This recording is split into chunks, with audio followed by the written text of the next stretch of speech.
Alright guys, check this out. Okay, there is a hawk in my front yard and he just killed something and he chose to eat it right here next to me. Let's see here. Let's roll the window down. Maybe if I just don't be a weirdo. Can you believe this? This is like the awesomest thing I've ever seen. This is why you should always keep your camera with you.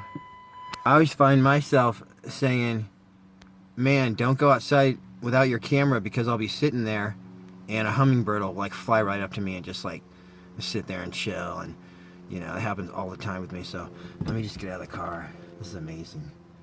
So this is a red-tailed hawk, and this guy actually lives right here in this tree right here. That tree right there, which I shined my laser to in the green laser video, he lives there, and so I don't fly my drone over that tree ever because I don't want to disturb. Oh, he's gone. Wow, I should have shut my mouth and kept filming because he flew off.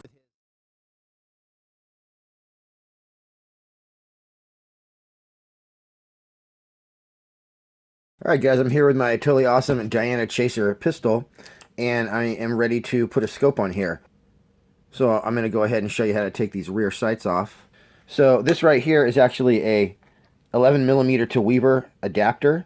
So these are real handy to have around. You got 11mm rail on the bottom there, and then of course it adapts to a picatinny on top. So that's going to be real handy. I'll just put it on there kind of like that, and it'll be perfect. So you are going to need a small Phillips as well as a small flathead screwdriver for this. Now that is going to allow me to put this Weaver Classic pistol scope on here. Now I actually thought I was getting the 2 to 8 power, and I thought I got a great deal on it, but this turns out to just be a straight 2 power. So this is basically a Weaver Classic, and I got this for about $100 off eBay, and they sell for about $250, I think, brand new. It's the model 849424 if you're interested in grabbing one of these. So like most scopes, it has the Picatinny style 22mm or whatever that is on there. So this should work out perfectly. So the first thing we're going to do is remove this screw, and that's actually going to allow you to flip the sight up. Now watch out because it's spring loaded under here. There's a little spring right there. Go ahead and secure that. Oop. Alright. Now once that's up, you can see I got a Phillips screw right there, and then I have the remaining other Phillips screw right here. So yeah, that fits in there perfectly. I'm going to unscrew that. Now be careful, you don't want these screws to fall out. Ooh, that's magnetic. That's cool. I don't know if my screw is magnetic or my screwdriver. I'm guessing the screw. Alright, there we go.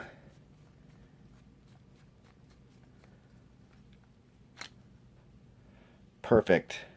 Alright, so now I got a nice sort of greasy 11mm rail right here, ready for some optics. Very excited at this point. It's amazing how hard it is to put this stuff on sometimes when you think it should just go right on. Definitely not easy with one hand, I'll tell you that. But I do what I gotta do to get the shot, you know what I'm saying? There we go. Okay, now a couple things to remember when you're putting optics on. Always wiggle your Allen wrench all the way in there. Make sure that's seated all the way in before you start cranking, because that's a good way to strip your bolts out, and it's usually the last bolt that you're doing. Also, don't get these too tight. Just snug them up. Give them a little bit of a turn. They're not made to crank down as hard as you can because that'll just strip it out. So they're made to just be snugged up, and that's going to hold your zero just fine. Now, a pistol scope like this is what's called an LER scope, which is long eye relief. So instead of the eye relief, which is where you want to have your eye, I'm not sure if this is you want to have your eye on a rifle scope about 3-4 inches away. Okay, because that's what's natural. These are designed to be 2 or 3 feet away.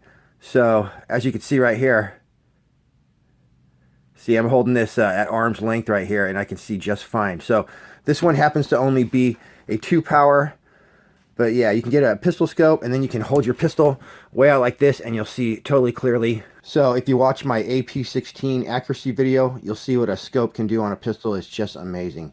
Basically, it turns your pistol into a rifle as far as accuracy. Okay guys, another thing is I'm going to put these old parts in a baggie because they will get lost super quick. And if you're smart, you might even label the bag because you could forget what those are later. Now, one of the most important things about when I'm making these videos, I'm trying to do accuracy testing.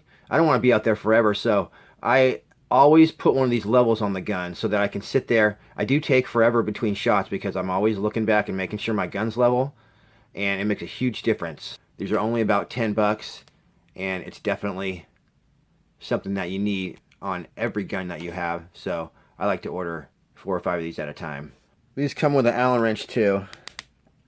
I'll leave a link in the description where you can get them. Alright, now that's going to make a huge difference when I'm shooting because I'll make a video. I want to put this in one of my videos soon, but you wouldn't believe what a difference just a little bit of cant, they call that, your back and forth motion, can make on where your crosshairs are actually pointing. So basically, if your crosshairs are a little bit like this, then your bullet's going to fall like that, basically, instead of just going straight down in line. So we'll get more into that later.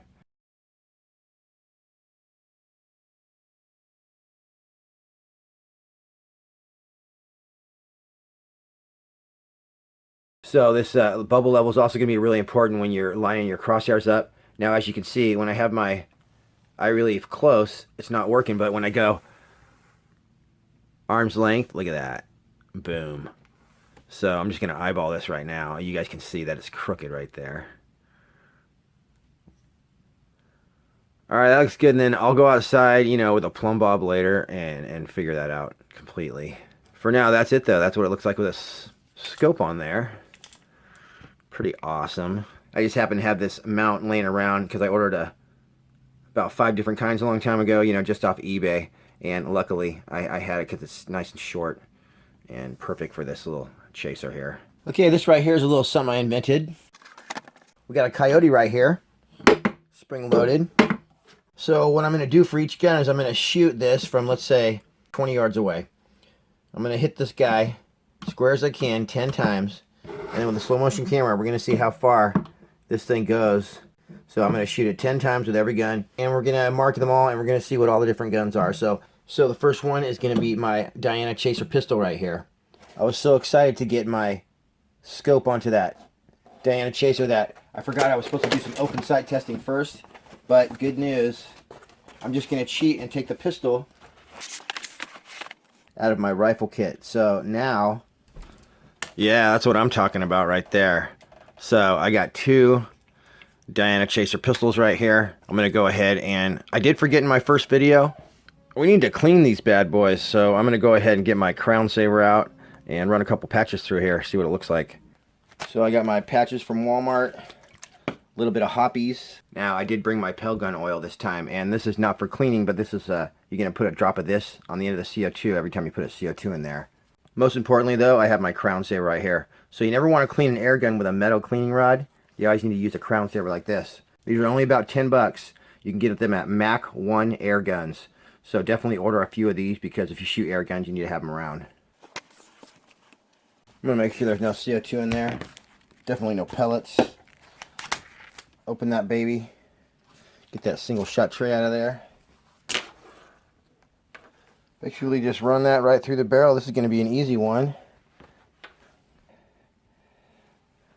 I'm going to go ahead and cover most of this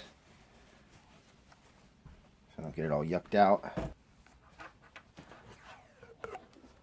Holy guacamole, can you believe how dirty that little teeny 8-inch barrel was? That is remarkable. You're a dirty, dirty little boy. Wow, I cannot believe how much junk came out of that little teeny 8-inch barrel. That's amazing. Never would have guessed it. So these are the first 3 patches that I ran through there. So definitely you're going to have to clean your Diana Chaser when you get it. If you shoot it with all this gunk in here, you're going to mess up the accuracy of your barrel. Now things are getting sloppy, a little sloppy in here, and you know, I need to wipe this off because one thing I have heard on the airgun forums is that you actually shouldn't even be using hops. Hops is not good for the O-rings in your air guns. It is okay if you keep it pretty neat and everything, but there is some better stuff that you can use that won't corrode your rings. Now, I don't even think I came into contact with any rings, but anyway, when I saw a little bit of slop getting on there, I went ahead and wiped it off right away. Okay, now you see that right there is about as clean as I am going to get it with a wet patch, so I just need to take that and start running some dry ones through there. As you can see, I think I've run about 5 or 6 wet ones through, but you can't do that forever because you're never going to get it completely white. Like I say before, you're never going to get it completely clean, so I'm going to do this a few more times and then call it good. Yeah, so that right there is the last patch that I'm running through there. I'm going to call that good. So my barrel is definitely 98% cleaner than it was. There's the difference between the first patch and the last patch. Okay, I just got done cleaning my second Diana Chaser.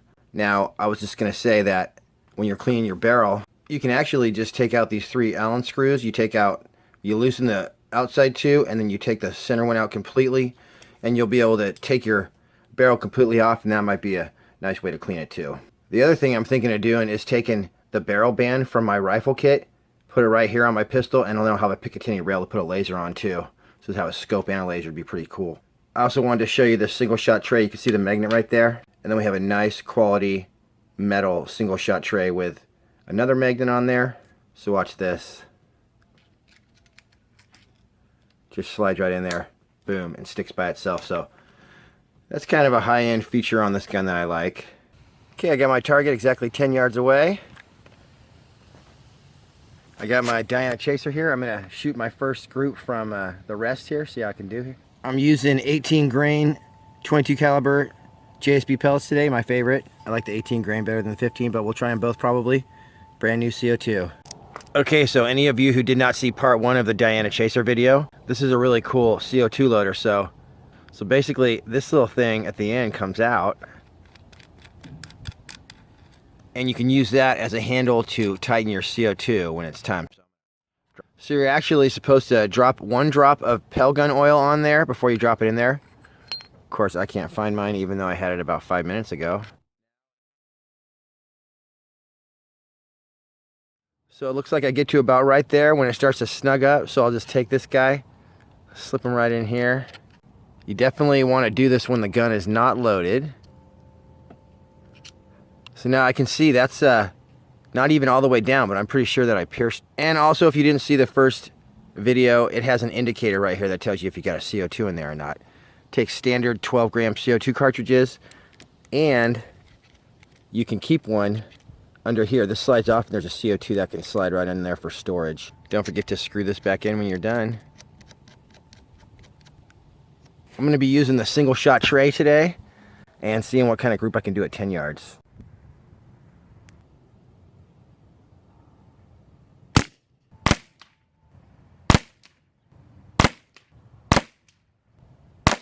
Wow guys, now that has got a little bit of a bark to it. Now this is open sights 10 yards away. Okay, the Diana Chaser CO2 pistol version, mind you, just shot a dime-sized group of 5 shots 10 yards away, open sights. Now I hate to think what this thing is going to be able to do with a scope. I think that's pretty good.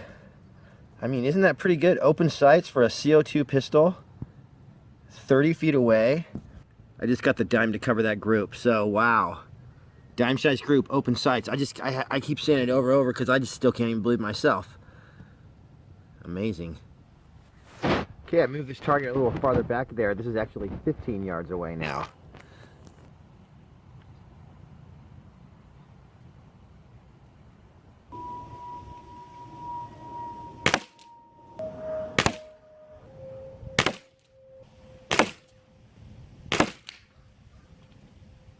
Okay, so you can see my first group right there. Now, the second one, looks like I got 3 right here. And I did lose concentration on one of them, so one of these 2 was the one that I knew that I did a bad shot on. But anyway, I'm gonna go ahead and adjust my sights, get a fresh target on here, and see if I can get a bullseye at 15 yards. Okay, that's pretty cool. I just turned that impact point up, screw with my thumb. Gave it about a quarter turn, hopefully start hitting a little better here. Okay, after adjusting my sights around, I got all the way from here, all the way till I was hitting right here. And I just took 2 shots and I'm hitting right here. So now, I'm just going to use the same bullseye right here. I'm going to see if I can do something on there. 15 yards away. Now, we already know that at 10 yards away, I could have perforated the bullseye. And this is 15 yards away. Let's see what I can do.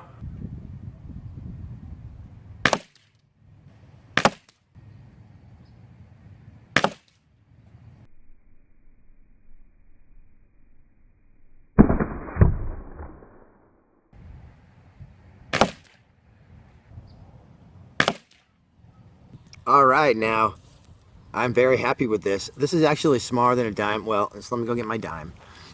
All right, guys, so I was sitting in this chair right here using these pellets. T-Rex saw everything, and I really actually did this group from 15 yards away with, this is my little bag, and I had the Diana Chaser sitting right there. So look at this dime. One of these, oh wait, yeah, see, these two are in the same hole. Once again, these were open sights at 15 yards. Two of these were in the same hole, 1, 2, so that's really good right there. Oh, watch out. We got another dime-sized group, I'm going to say. And then that was my first shot. So I already know from watching a chronograph video on this the other day that the Chaser is very, very consistent. This guy shot like 441, 441, 441. He did that about 6-7 times in a row. So it has a standard deviation that's very small. And you would be surprised these CO2 guns can be very consistent. So there you go. 15 yards, open sights. Right down here, 10 yards, open sights. So there's your 2 accuracy tests for the Diana Chaser. Very, very impressive. Alright guys, the Diana Chaser. You're going to have to wait for the next video for me to shoot this scoped one. And then we're going to, of course, stretch it out at least to 35 yards, maybe beyond, and see what this thing can do with a scope and how tight of a group it can do at 10 yards or 15 yards, 20 yards with a scope. So it's going to be amazing, but truth be told though, the Diana Chaser is not the only game in town. I got the Hail Boy right here, and the Hail Boy needs to be reviewed. So I think you all got the point on accuracy and basic operation of the Diana Chaser. So I'm going to go ahead and give this guy a week or 2 break. This is basically a full metal, powerful, semi-auto BB gun. Look at that, 500 FPS. So we're going to clean the barrel on a BB gun. That's something you don't see every day. And we're going to find out why you would pay $149 for an M4 BB gun.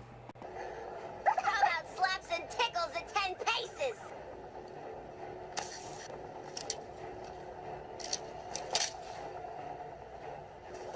The name's Hellboy, dumbass. Now, spoiler alert, mainly because it's metal and you can put all your actual M4 accessories on there with no problem at all.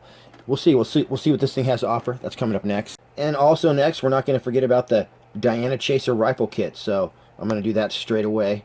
And then we'll get back to this fine pistol. I'll do a video that's all about shooting this thing with a scope. And, you know, hopefully I'll have some cool stuff to shoot too. So go ahead and subscribe. Stay tuned for that. Until then, happy shooting, and we'll see you next time.